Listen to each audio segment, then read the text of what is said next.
보수 진영 단일화 문제를 둘러싸고 김문수, 한덕수 후보의 신경전이 고조되는 가운데 국민의힘 의원총회가 잠시 뒤인 8시에 열립니다. 민주당은 공판 기일 변경을 요구하며 사법부의 데드라인을 통첩했는데요. 오늘 두 분과 연휴 전국 상황 좀 짚어보겠습니다. 이종훈 정치평론가, 차재원 부산 카톨릭대 특임교수 모셨습니다. 두 분 어서 오십시오. 안녕하세요. 안녕하세요. 예, 안녕하십니까. 김문수, 한덕수 후보 단일화 주도권을 둘러싼 신경전이 고조가 되고 있습니다. 오늘 두 사람이 조계사에서 처음 대면을 했는데 한 후보가 즉각적인 만남을 제안을 했지만 김 후보가 확답을 하지 않는 모양새가 연출됐고 온도차가 좀 뚜렷하게 보이는 것 같은데 어떠십니까? 네, 그러니까 두 분 각자의 입장에서 사실은 이건 일생일대의 대결이라고 이제 봐야 됩니다. 그러니까 사실은 이런 기회를 막기 굉장히 어렵죠. 그러니까 김문수 후보 같은 경우에도 사실은 불과 몇 달 전만 하더라도 대선 후보가 그것도 국민의힘 최종 대선 후보가 될 거라고 누구도 예상하지 못했던 그런 그 상황입니다. 오랫동안 정치를 이제 해왔는데 이제야 본인 입장에서는 빛을 볼 순간이다. 자, 그러면 단일화 국면에서 본인이 이기고 싶겠습니까? 지고 싶겠습니까? 당연히 이기고 싶은 거고요. 한덕수 후보도 사실은 마찬가지입니다. 그러니까 우연찮게 기회가 오긴 했는데 본인 입장에서도 이거 어떻게 보면 일생에 한 번 맞기 어려운 그런 기회라는 거죠. 그래서 그런 점에서 굉장히 결연할 수밖에 없는 이제 그런 그 상황인 것이고 지금 전반적으로 흘러가는 것을 보면 지금 김문수 후보는 일단 이제 당을 대표하는 대선 후보가 됐기 때문에 시간은 내 편이다 이 생각을 좀 하고 있는 것 같습니다. 그러니까 막말로 최종적으로 단일화가 안 되더라도 비난은 받겠지만 본인이 국민의힘 대선 후보로 이제 본선에 나갈 가능성이 높은 거죠. 그 반면에 이제 한덕수 후보 같은 경우에는 무소속으로 이제 여차하면 완주를 해야 되는데 그건 절대적으로 불리한 그런 구도잖아요. 그래서 어떻게든 국민의힘에 들어가서 그리고 가능하면 본인이 이기기를 원하는 그런 상황. 자, 그러다 보니까 이제 조금은 이제 그 시간에 쫓기는 것이 한덕수 후보 쪽이다. 그래서 한덕수 후보 쪽에서 조금 더 적극적으로 지금 만남을 요청하고 있는 그런 상황이 벌어지고 있다. 이렇게 봐야 할 것 같습니다. 예, 양측의 입장을 잘 정리를 해주셨는데 김문수 후보 측 얘기를 좀 더 구체적으로 짚어보면 단일화 협상은 김 후보의 자기 희생적 결단에 의해서 이뤄질 수 있는 것이라면서 김 후보가 주도를 해서 결정해야 된다는 걸 강조를 했거든요. 그러면서 지도부를 향해서 유감도 공개적으로 표명했는데 어떻게 들으셨습니까? 김문수 후보 입장에서는 당연히 할 수 있는 이야기죠. 사실 뭐 이 국민의힘이 공당이잖아요. 그러니까 민주적 절차에 의해서 선출된 공당의 지금 대통령 후보거든요. 그렇다고 한다면 이제 그리고 또 당은 당규에 의하면 지금 대통령 후보로 선출되면서 사실은 당무 우선권을 지게 되는 그런 상황이기 때문에 사실은 뭐 지금 김문수 후보의 나름대로 선거 전략에 따라서 당이 다 따라와야 되는 상황인데 그러나 당의 입장에서는 사실 경선하는 과정에서도 김문수 후보가 한덕수 후보와의 단일화를 적극적으로 주장을 했고 바로 그러한 요소 때문에 사실은 당의 후보가 된 측면이 분명히 있는 만큼 그러니까 경선 때 이야기했던 단일화의 그 속도전을 그러니까 변함없이 보여달라 그런 식으로 해서 서로의 입장이 지금 상당히 나눠져 있는 상황인데요.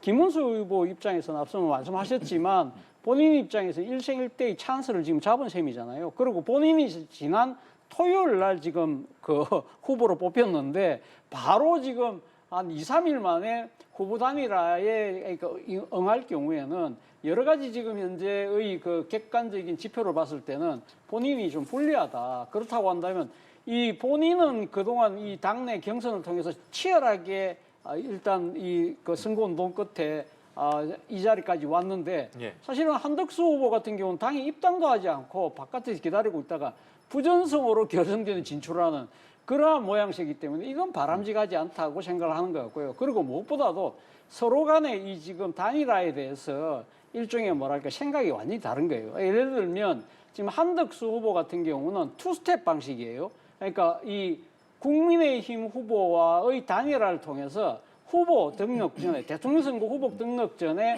자신이 그러니까 이겨서 결국은 10일부터 시작되는 후보 등록에서는 본인이 국민의힘 후보로 나가서 그리고 본선 과정에서 개혁신당의 이준석 후보나 또 뭐 새로운 미래에 이낙연 후보가 출마할지 안 할지 모르겠습니다만 그럴 경우에 그분들하고 같이 반 이재명 연대를 기치로 내걸고 단일화를 하려고 하는 생각을 분명히 갖고 있고요.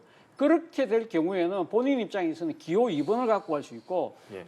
정당의 조직적인 지원과 정당의 재정의 지원을 받을 수 있기 때문에 그걸 노리고 있는 것 같고 반면에 김문수 후보 같은 경우는 어제 그런 이야기를 했어요. 네. 좀 이렇게 뭡니까 가급적 넓은 그러니까 폭으로 모든 사람들이 참여하는 경선을 하자고 했기 때문에 본인 입장에서는 지금 당장 대통령 후보 등록보다는 등록은 각자 따로 등록을 하고 이 본선 진행되는 과정에서 본인은 국민의힘 후보로 나서고 이 한덕수 후보는 무소속 후보로 나서고 그리고 개혁신당의 인수 후보 등과 함께 원샷 경선을 통해서 하는 것이 단일화 효과가 크다는 그런 주장을 갖고 있는데 다 어떻게 보면 다 자기 유리한 쪽으로 지금 주장을 하고 있는데 이걸 지금 이 간극의 차이를 좁히기가 쉽지 않다는 겁니다. 네. 제가 조금 더 이제 부가 설명을 드리면요. 네. 예.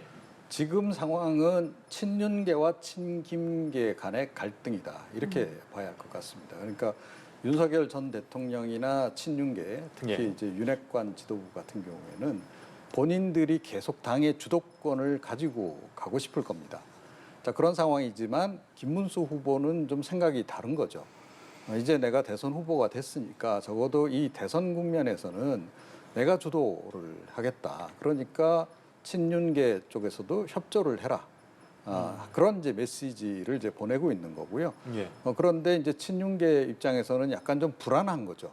이러다가 혹시 이 당이 김문수 후보 위주로 이게 완전히 돌아가기 시작하면 이 친윤계 내부의 결속력도 흐트러지면서 윤석열 전 대통령의 영향력도 당연히 빨리 이제 해소가 되는 거죠. 그래서 그런 상황을 지금 이제 좀 불안해하고 있는 겁니다. 그래서 사실은 오늘 이제 의원총회를 좀 열어서 친윤계가 다시 자기네들끼리의 응집력을 이제 확인을 하고 그걸 기반으로 해서 김문수 후보를 어떻게든 좀 족쇄를 좀 씌우려고 하는 그런 그 움직임을 지금 보이고 있는 게 아닌가 그렇게 생각을 합니다. 네, 두 후보 모두 뭐 1승 1대의 찬스라고 얘기를 해주셨던 것만큼 뭐 유리하게 전략을 좀 가져가려고 한다라는 말씀이신데 하지만 당장 보수 단일 후보 적합도 조사에서는 지금 한덕수 후보가 좀 앞서고 있는 상황입니다.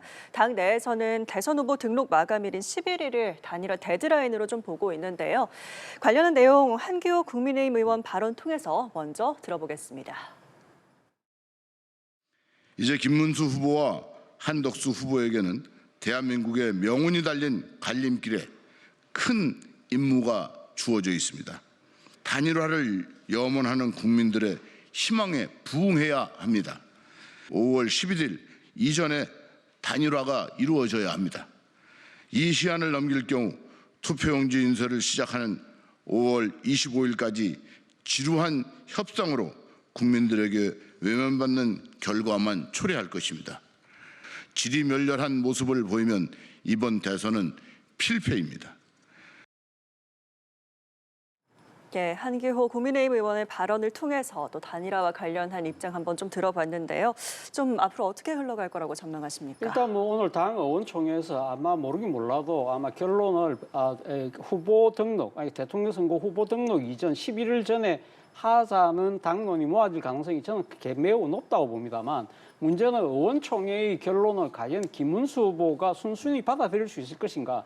아까 우리 앵커께서 말씀하셨지만 지금 여론조사상으로 본다고 한다면 명백히 지금 그러니까 김문수 후보가 좀 뒤지는 그러한 양상이잖아요. 그런 상황이라고 한다면 지금 딴 것도 아니고 아마 제가 생각에 단판으로 지금 후보를 결정할 수 있는 상황은 아니거든요. 그렇다고 한다면 여론조사 단일화를 할 경우에 지금 현재 할 경우에는 그거야말로 김문수 후보 입장에서는 자신의 후보직을 그대로 내줘야 되는 그런 상황이라는 것이죠. 네. 그렇기 때문에 김문수 후보 입장에서는 한덕수 후보도 그럼 본선에 같이 가자고 이야기하면서 원샷 경선을 이야기를 하는데 그 이유 중에 하나는 그러면 상당히 어느 정도 시간을 확보할 수 있잖아요. 본인 입장에서는.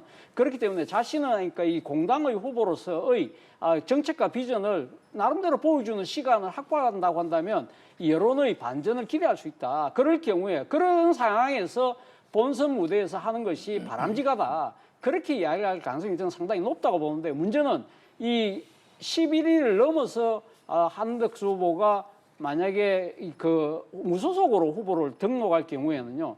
만약 단일화 과정에서 만에 하나 예를 들면 국민의힘 입장에서는 한덕수 후보가 후보가 될 경우에는 예. 상당히 곤란해진 상황이 발생할 수밖에 없는 것이죠. 네. 그렇다고 한다면 이 국민의힘 입장에서는 후보를 그때는 바꿀 수가 없거든요. 그렇다고 한다면 이 중요한 대통령 선거에서 원내 제2당이 후보가 없는 상황이 될 수밖에 없다는 것이에요. 그러면 그렇게 된다고 한다면 자신들이 대통령 선거 이후에 펼쳐질 여러 가지 전국 상황에서 상당히 불리한 위치에 놓을 수밖에 없는 것이고, 그리고 당장 재정적으로라도 국고에서 지원받을 수 있는 200억, 그리고 선거가 끝나고 난 뒤에 또 받을 수 있는 400억이라는 그러니까 이 지금 그 총 600억이 되는 이 엄청난 돈을 예. 한덕수 후보에게 지원할 수도 없는 거예요. 네. 그렇다고 한다면 이러한 상황에서의 대통령 선거는 반드시 패배로 갈 수밖에 없고, 그리고 특히 더 중요한 부분은 만약에 11일까지 등록이 안 되고 이런 식으로 지루한 삿바싸움으로 갈 경우에는 결국은 내분에 의해서 자멸하는 분위기로 갈 수밖에 없기 때문에 그것이야말로 필패라고 지금 당 지도부와 당 소속 의원들은 생각을 하고 있다는 것이죠. 그렇기 때문에 김문수 후보도 뭐 자기 입장을 강하게 주장을 할 수밖에 없습니다만, 그럼에도 불구하고 아마 이 어느 시점에는 아마 자신의 입장을 물리면서 자신이 통 큰 결단의 모양새로 포장을 하면서 아마 여론의 반전을 시도하지 않을까 하는 생각이 듭니다. 예, 여론도 재정적 지원도 지금 고려해야 하는 상황을 좀 짚어주셨는데요. 어떻게 들으셨습니까? 네. 그러니까 지금 조금 전에 제가 이게 친윤계하고 친김계 간의 이제 갈등이 이제 시작이 됐다라고 제가 이제 말씀을 네. 드렸는데요. 네. 그러니까 친윤계 입장에서는 사실은 내심은 한덕수 후보로 단일화 후보가 결정되길 원할 겁니다. 그게 이제 여러 가지 이제 요인이 있을 텐데, 일단은 뭐 각종 여론조사 지표에서 한덕수 후보가 조금 더 좋게 나오는 측면도 있고, 거기에 더해서 본인들 입장에서 조금 더 주도권을 더 행사할 수 있는 인물이라는 거죠. 그러니까 김문수 후보 같은 경우에는 지금 본인이 대선 후보로 이제 당내에서 확정되고 나니까 곧바로 자기 주도로 당을 끌고 가려고 하지 않습니까? 예. 향후에도 계속 그렇다라고 한다면 친윤계 입장에서는 별로 탐탁지 않은 거죠. 자, 그래서 본인들이 도움을 주고 해서 이제 본인들이 좀 끌고 갈 수 있는 그런 이제 후보를 이제 좀 원하는 게 아닌가 하는 이제 측면이 하나 있고요. 예. 또 다른 건 뭐냐면 쇳불도 당김에 단번에 빼라고 좀 했다고. 지금 한덕수 후보에 대한 기대감이 지금 최고치에 올라와 있는 그런 상황입니다. 그래서 이게 이제 좀 시간이 지나면 뭐 여러 가지 검증 과정을 거치면서 사실은 거품이 좀 꺼질 수도 있는 거거든요. 물론 오히려 반대로 올라갈 수도 있습니다만, 그래서 꺼질 수도 있는 그 위험성에 대한 우려도 좀 하는 거죠. 그래서 지금 한덕수 후보의 그 기대치가 전 국민적으로 또 보수 지지층 내에서 지금 굉장히 올라와 있는 상황이기 때문에 빨리 이 여세를 몰아서 결정을 좀 해야 되겠다. 그런 생각도 지금 가지고 있는 것으로 그렇게 보입니다. 네. 알겠습니다. 이쯤에서 유권자들의 생각은 어떤지 여론조사 하나 살펴보도록 하겠습니다. 민주당 이재명 후보와 보수진영 단일 후보, 또 개혁신당 이준석 후보가 맞붙는 3자 가상 대결 결과인데, 보시면 이재명 후보의 선호도는 비슷합니다. 46.6%, 46.5% 이렇게 나오고, 김문수 후보냐 한덕수 후보냐에 따라서 보수 진영 단일 후보의 선호도의 차이가 7%포인트 가까이 나는데, 이 결과를 좀 어떻게 해석을 하는 게 좋겠습니까? 네. 그러니까 이제 결국은 이제 중도 외연 확대가 어느 후보가 더 이제 가능한가, 예. 이거를 좀 보여주고 있는 그런 그 여론조사 결과가 아닌가 이렇게 생각이 들거든요. 그러니까 이제 한덕수 후보 같은 경우에는 워낙에 이제 그 보수 진보 정권을 다 오가면서 요직을 맡았던 인물이고, 정치색이 좀 덜하기도 하고, 그리고 굳이 분류를 하자면 중도 보수 성향이 좀 강한 그런 시장 자유주의자입니다. 그래서 지금 한덕수 후보가 만약에 나온다라고 했을 때 지금 이제까지 이재명 후보를 지지했던 표 중에서 일부 그 중도 진보표가 좀 넘어올 개연성이 좀 있는 거고요. 예. 그리고 이준석 후보를 지지하던 사람들 중에도 많지는 않지만 일부가 좀 빠져나와서 오히려 한덕수 후보를 지지하는 쪽으로 바뀔 수 있습니다. 그래서 그게 이게 보니까 지표에 조금 나타나는 게 아닌가. 예. 반면에 이제 김문수 후보 같은 경우에는 워낙 그 자기 색깔이 분명하잖아요. 그러니까 보수 색채가 굉장히 강하기 때문에 아무래도 이제 그 중도층 같은 경우에 조금 선호도가 떨어진다. 그게 이제 여론조사 결과에 좀 반영된 결과가 아닐까 이렇게 생각을 합니다. 알겠습니다. 이 여론조사라는 게 사실 단편적인 한 번의 결과보다는 흐름, 추이가 중요하지 않습니까? 네. 이 선호도의 흐름이 어떤 방향으로 이동할까요? 아마 이 지금 이 그 선호도를 본다고 한다면 저는 상당히 주목되는 부분이 이재명 후보의 지지율인데요. 사실 네. 이재명 후보와 관련해서 지난주에 그러니까 그 아주 중요한 하나의 선고가 나왔잖아요. 대법원에서 이거 이 선거법과 관련해서 파기 환송을 했는데 아직 당장은 이재명 후보의 대세론이 꺾이지 않았다. 어느 정도 약간은 좀 빠진 측면이 있지만 그건 어떻게 보면 일단 뭐랄까요, 국민의힘의 그 전당대회에 대한 컨벤션 효과 그리고 또 한덕수 전 권한 대행의 그러니까 이제 전격적인 출마 이런 부분들에 좀 반사이익이 있는 부분들이 분명히 있는 것이거든요. 그렇기 때문에 이재명 후보의 대세로는 아직까지 흔들리는 조짐이 아니다. 그리고 또 하나의 부분은 사실은 지금 어떤 식으로든 그러니까 한덕수, 김문수, 한덕수 두 사람을 단일화한다 하더라도 이재명 후보를 뛰어넘기에는 상당히 역부족이라는 것이 그대로 나타난다는 거예요. 많은 사람들이 이번에 한덕수, 김문수, 한덕수 후보의 단일화를 갖고 노무현, 정몽준 후보 단일화를 이야기하시는 분들이 많거든요. 그런데 분명한 차이가 있는 것이 뭐냐면 당시 2002년도 당시에는 노무현, 정몽준 후보가 당시 단일화하는 시점에 두 사람의 지지율을 단순 합계했을 때 당시 1위였던 이해창 후보를 앞섰어요. 그런데 지금은 두 사람이 단일화를 한다 하더라도 상당한 차이를 지금 보여주고 있다는 거예요. 그렇다고 한다면 이 지금 뭐 여러 가지 언제 하느냐, 누굴 중심으로 하느냐, 그리고 삽바 싸움이 지금 치열하게 벌어지고 있지만 단일화에 따른 이 시너지 효과로 뭔가 이재명 대세론을 꺾기에는 터무니없이 부족하다. 또 하나는 지금 현재 김문수 후보와 한덕수 후보 간의 차이가 한 6, 7% 차이가 나잖아요. 예. 이런 상황이기 때문에 김문수 후보 입장에서는 당장 이 지금 단일화에 뛰어들기가 정말 망설여질 수밖에 없는 그런 결과라는 겁니다. 예, 이런 가운데 국민의힘은 잠시 뒤 8시부터 의원총회를 엽니다. 당초 7시였다가 지금 1시간 일단 미뤄진 건데요. 김 후보 측은 당 의원들이 협상 시한을 정해서 압박하는 듯한 이런 모습들이 적절하지 않다라면서 반발을 하고 있습니다. 단일화 문제 오늘 의총으로 결론이 좀 날 거라고 보십니까? 앞서도 제가 말씀드린 대로 의총에서는 아마 결론을 낼 거예요. 그러니까 문제는 결론을 내는데 문제는 이 단일화에 대한 최종적인 키는 누가 지고 있냐면 김문수 후보가 지고 있다는 겁니다. 네. 그렇기 때문에 김문수 후보가 과연 당의 의총에서 나온 결론을 어떻게 받아들이냐의 부분인데 이거는 어떻게 보면 나를 그냥 이 한덕수 후보를 국민의힘 후보로 최종적으로 선택하기 위해서 나를 불쏘시개로 사용한 거 아니냐.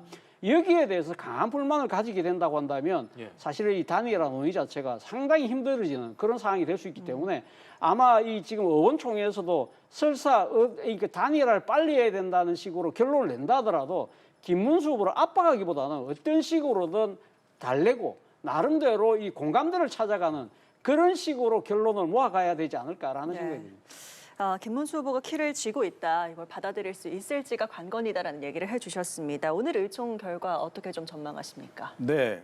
아무래도 지금 현재 국회의원 구성을 보면 친윤계가 그래도 주류 아니겠습니까? 그래서 약간 경론이 좀 벌어지긴 할 텐데 그래도 친윤계 의도대로 특히 이제 두 사람의 이제 비대위원장하고 원내대표 윤핵관들의 의견이 많이 투영된 결과를 도출할 가능성이 높다. 네. 이제 그렇게 이제 생각을 하고요. 이제 그럼에도 불구하고 사실은 이번에 김문수 후보가 최종 후보로 되는 과정에서 국회의원들이 찍어서 예를 들어서 김문수 후보가 된 건 아니잖아요. 그러니까 당원이라든가 일반 국민들까지 이제 합쳐져서 이 결과가 나온 거기 때문에 네. 대표성으로 따지자 그러면 김문수 후보도 이 대표성이 좀 사실은 개개 국회의원을 능가한다 이렇게 봐야 되는 겁니다. 자, 그래서 대선 국면에서 이제 대선 후보가 정해지면 그 사람이 사실상 이제 당권을 이제 쥐고 행사하게 되는 이제 그런 구도로 이제 갈 수밖에 없는 건데 제가 보건대는 오늘 의총에서 너무 선을 넘지 않는 것이 뭐 국회의원들 입장에서도 좋기 때문에 뭐 하여튼 조심스러운 결론 그리고 조심스럽게 어찌됐건 후보 그 등록 이전에는 해야 되지 않겠느냐라는 정도 그런 정도로 지금 의견을 모아갈 가능성이 좀 있지 않나. 이제 그러면서 이런저런 조건을 좀 붙이지 않을까 그렇게 예상이 됩니다. 네. 알겠습니다.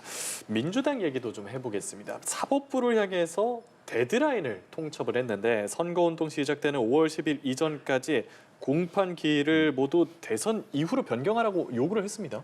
일단 뭐 이번 그 대법원의 이재명 후보의 선거법 파기 환송 자체가 예. 상당히 대법원이 어떠한 정치적 의도를 갖고 또 하나는 또 후보 특정 피고인에 대한 예단을 갖고 서둘러서 한 것이다는 의심을 갖고 있는 것이거든요. 그거는 쉽게 말하면 이 지금 사법부가 이 정치 행위를 특히 이 선거라는 아주 중요한 정치 일정에 상당한 개입을 하고 있는 것이 아닐까라는 의구심을 갖고 있기 때문에 그렇다고 한다면 일량 파기 환송된 건 그렇다 하더라도 파기 환송돼서 이 재판을 담당하는 서울 고등법원에서 또 이례적으로 빨리 지금 변론기일을 잡았다는 겁니다. 5월 15일 날 잡았고 특히 이 재판부가 문서 송달을 우편으로 하는 것이 아니라 집행관을 직접 이재명 후보에게 보내서 전달하겠다. 이런 식으로 의지를 드러내는 것 자체가 상당히 뭔가 저의를 갖고 있는 것이 아닐까라고 본다는 것이죠. 그렇기 때문에 도저히 이러한 이 지금 사법부의 그런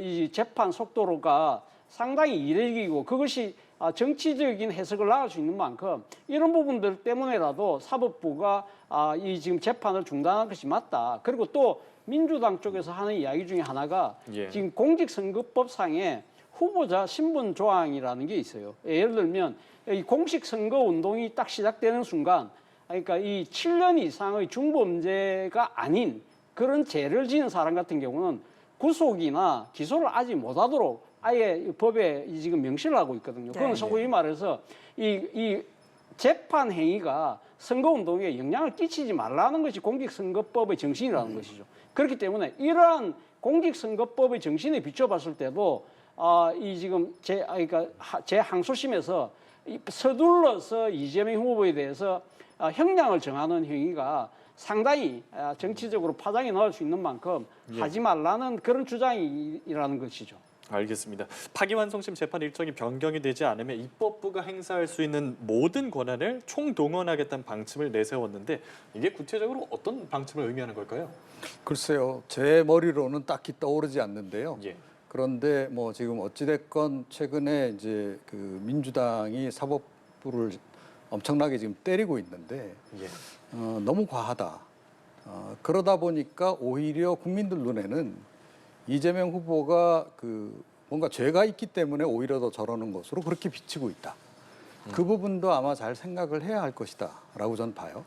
최근에 이제 사법부 때리기가 어느 정도냐 하면 뭐 상권 분립 사법부 없애야 된다라는 얘기도 심한 경우에 나오고 있고 또 대법관 숫자를 30명으로 늘리자는 얘기도 나오고 있고 그다음에 대통령에 당선되고 나면 그 재판 대통령 관련한 재판을 전면 중지하자 이런 또 법 개정안도 지금 실제로 지금 그 법사위 통과시켜서 본회의에서 지금 처리할 그런 움직임이고 이제 그렇습니다. 그러니까 전면적으로 사법부를 무력화하겠다 이런 건데요. 그런데 사실은 이거는 입법부를 무력화시키는 것만큼이나 중대한 그 문제다. 저는 그렇게 생각을 합니다. 그러니까 윤석열 전 대통령이 왜 탄핵을 당했습니까? 그러니까 입법부, 국회를 무력화하려고 했기 때문에 그런 거 아니겠습니까? 자, 그런데 사법부를 무력화시키는 거는 그러면 그거보다 덜한 죄냐? 그건 아니다라고 저는 생각을 해요. 더군다나 지금 이제 뭐 심지어 재판 중지까지 이제 하는 그 법 개정안을 지금 추진을 하려고 하는 것은 이번 그 논란이 되고 있는 이 재판뿐만 아니고 나머지 재판, 이재명 후보와 관련한 나머지 재판도 다 중지시키겠다라는 그런 얘기거든요. 그러니까 이게 본인이 대통령직에 있는 동안에 벌어진 사건으로 소출을 하는 것, 그거를 못하게 하는 것이 헌법의 본래 취지인데 이건 나아가도 지금 너무 나가고 있는 그런 그 상황이다. 그리고 지금 뭐 여러 가지 유권 해석, 지금 민주당 쪽에서는 대통령이 되면 재판 중지되는 게 마땅하다라고 주장하고 있지만 법률 전문가들은 다 그렇게 보고 있질 않아요. 헌법학자들도 마찬가지고 소추의 의미부터 지금 논란이 있는 거 아닙니까? 기본적으로 이건 검찰에서 기소하는 것을 소추라고 우리가 이야기를 하지 재판을 소추라고 얘기는 하지 않는다는 거죠. 그런데 이걸 의미를 확대 해석해서 재판까지 포함시키고 그것까지 다 중지시키겠다라고 지금 좀 주장을 하고 있고 그게 잘 안 먹히니까 이제는 법으로까지 하겠다. 이거는 결국 뭐냐면 헌법 규정 자체를 무력화시키겠다라는 얘기하고 다르지 않다라는 거예요. 자, 그래서 제가 보건대는 이게 너무 이제 과하게 이렇게 나가니까 도대체 저렇게까지 하는 이유가 뭔가? 거기에 이제 국민적 시선이 자연스럽게 모아질 수밖에 없는 그런 그 상황이고요. 특히 이번 대선에서도 결정권을 이제 주게 될 수밖에 없는 중도층이 이걸 어떻게 받아들이겠습니까? 저도 중도층이지만 이거는 좀 해도 너무하는데 이거 본인이 뭔가 유죄 판결이 나올 것 같으니까 모든 재판을 막으려는 거 아니야? 이렇게 생각을 하게 된다는 거예요. 자, 그래서 이게 선거 전략상으로도 과연 이게 합리적인 또는 이게 이성적인 그런 그 판단을 하고 있는 건지 그것조차도 사실은 좀 제 정치 평론가 입장에서 좀 납득이 안 간다. 그런 말씀을 좀 드리고 싶습니다. 네. 이런 가운데 더불어민주당 이재명 후보 본인도 당이 사법부에 자신의 파기환송심 일정을 연기한 것을 요청한 데 대해서 공평한 기회를 보장해야 한다는 것이라고 말을 했습니다. 선거 운동 기간에 공판 참석하면서 다른 후보에 비해서 유권자를 만날 기회가 줄어서는 안 된다. 이런 것이 이 후보의 주장인데요. 해당 발언 듣고 대담 이어가겠습니다. 헌법 116조인가에 그런 게 있다고 해요. 선거운동에 공평한 기회를 보장해야 된다. 헌법 정신이라고 하는 것도 우리가 한번 생각해 보면 좋겠습니다. 이 대한민국의 민주주의라고 하는 대원리 하에서 국민의 주권을 대리할 누군가를 선정하는 문제는 개인적 이해관계를 떠난 국가지 대사이기 때문에 헌법을 깊이 고려할 필요가 있지 않을까. 예, 헌법 116조를 언급하면서 선거운동에 공평한 기회를 보장해야 한다 이런 이야기였습니다. 이 후보 발언 어떻게 좀 들으셨습니까? 이 후보 입장에서는 충분히 저런 이야기를 저는 할 수 있지 않나 하는 생각이 듭니다. 앞서도 제가 말씀드렸습니다만 공직선거법에 지금 이제 딱 정해져 있는 후보자 신분 보장이라는 법의 정신에 따른다고 한다면 사실 이번에 대법원에서 완전히 그러니까 이제 전원 합의심에 넘긴 지 9일 만에 그것도 심리 2번에 걸쳐서 서둘러서 결론을 낸 부분은 누가 봐도 이거는 상당한 좀 의도를 갖고 재판을 서두른 것이 아닐까라는 지금 의구심이 클 수밖에 없잖아요. 그리고 지금 당시 이 대법원 상고심에 관련된 재판 기록이 수만 페이지가 되는데 그 짧은 시기에 과연 대법관들은 그걸 다 읽었을까? 그와 관련해서 지금 정말 그 문서를 열람했는지 전자기록을 공개하라는 정보 요구가요. 지금 며칠 사이에 25,000건이 접수가 됐다는 거예요. 그러니까 지난 20년 동안 대법원에 접수됐던 정보 공개 요구보다 한 3배가 더 많다는 겁니다. 물론 이건 이재명 후보의 지지자들이나 민주당 지지자들이 그러니까 적극적으로 나선 결과일 수도 있지만 제가 생각했을 때는 그만큼 국민적 의구심이 크다는 것이고요. 그리고 또 이번 대법원의 판결과 관련해서 반대 의견을 냈던 이용구, 오경미 대법관이 뭐라고 이야기를 했냐면 상호 간의 설득과 숙고, 성숙 기간을 거치지 않았다는 이야기를 했거든요. 그러니까 대법원의 대법관들이 12명이 지금 재판에 참석을 했는데 자기들끼리도 충분한 논의가 되지 않았다. 물론 여기에 또 반론을 제기한 대법관들도 있습니다만 그러나 어쨌든 이용구, 오경미 그 두 분이 뭐라고 이야기를 했냐면 이제 결론에서도 당사자와 국민을 설득하는데 실패했다고 그러거든요. 사실 어떻게 보면 이러한 후폭풍이 사실은 이 민주당의 정치적 반발을 사실을 어떻게 보면 정당화시켜주고 있는 그런 측면도 분명히 있다는 것이죠.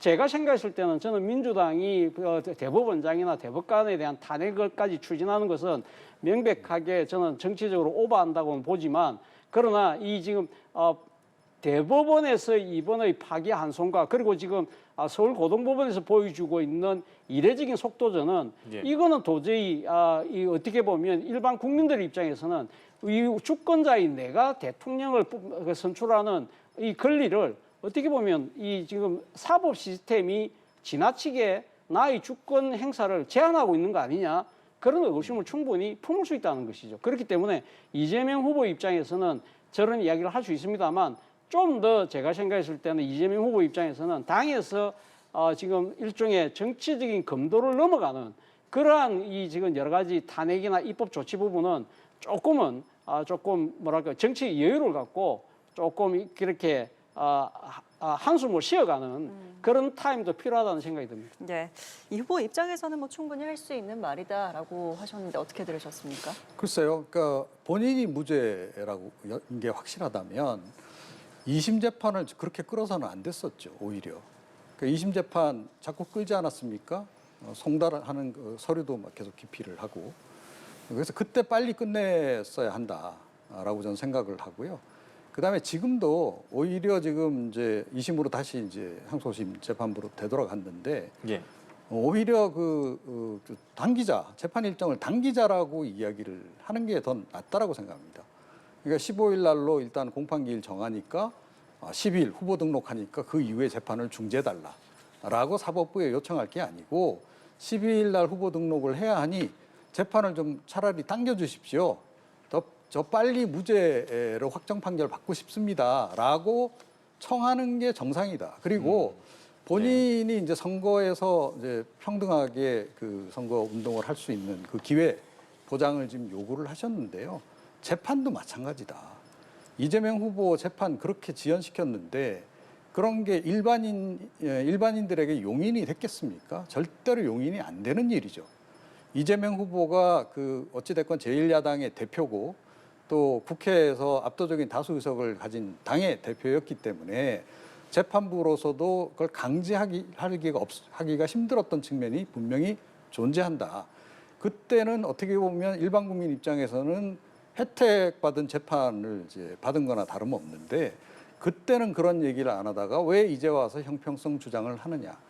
그 부분도 우리가 좀 절대로 넘어갈 수 없는 부분이고 예. 그런 그 법치주의 기본에 대해서 변호사 출신이시잖아요. 좀 본인 스스로가 엄정하게 그렇게 판단 내리고 당도 그렇게 이끌어갈 필요가 있지 않나 그렇게 생각을 합니다. 네. 알겠습니다. 이재명 후보가 오늘 경기 충북을 찾았는데 특히 양평에서 양평고속도로 재추진 의사를 밝혔거든요. 이 내용 간단하게 좀 답변 부탁드리겠습니다. 지난번 총선 때 사실은 민주당의 승리 요인 중에 하나가 바로 그러니까 이 지금 김건희 여사 일가의 양평고속도로 노선 변경 문제가 상당히 크게 문제화됐던 부분이 있는 것이거든요. 그렇다고 한다면 이재명 후보 입장에서는 이 의혹이 제기됐던 이 양평고속도로 노선 문제가 아직까지 명쾌하게 해결된 거 아니잖아요. 그렇다고 한다면 이 지금 그 구집권 세력이 사실은 이 지금 12.3 비상계엄과 내란을 획책했다는 것도 있지만 개인의 탐욕에 의해서 뭐 그런 부분들에 대한 부분을 좀 더 구체적으로 적시하면서 공격하는 것이 아닐까라는 생각이 듭니다. 알겠습니다. 이 후보의 경청투 어떻게 평가하실까요? 예. 뭐 이제 어떤 대선 후보든 간에 다 이제 하는 행보이기 때문에 일단 정상적인 행보를 지금 이재명 후보를 소화하고 있다. 예. 이제 그렇게 생각을 하고요. 그다음에 이 이슈를 제기한 이유는 사실은 이것도 저는 시그널을 이제 보내는 거나 다름없다라고 생각합니다. 검찰을 향해서 이 김건희 여사 소환 시기를 당겨라. 대선 후로 미루지 말고 대선 전으로 당겨라. 그런 시그널을 지금 보내고 있는 거나 다름이 없다라고 저는 생각을 합니다. 왜? 그게 여당 입장에서는 뭐 일종의 최대 악재 가운데 하나 아니겠습니까? 국민의힘 입장에서 예, 그런 측면을 좀 고려한 정치적인 발언이고 행보다 이렇게 생각합니다. 네, 연휴 전국 상황 두 분과 함께 짚어봤습니다. 지금까지 이종훈 정치평론가, 차지원 부산 카톨릭대 특임 교수와 함께했습니다. 두 분 고맙습니다.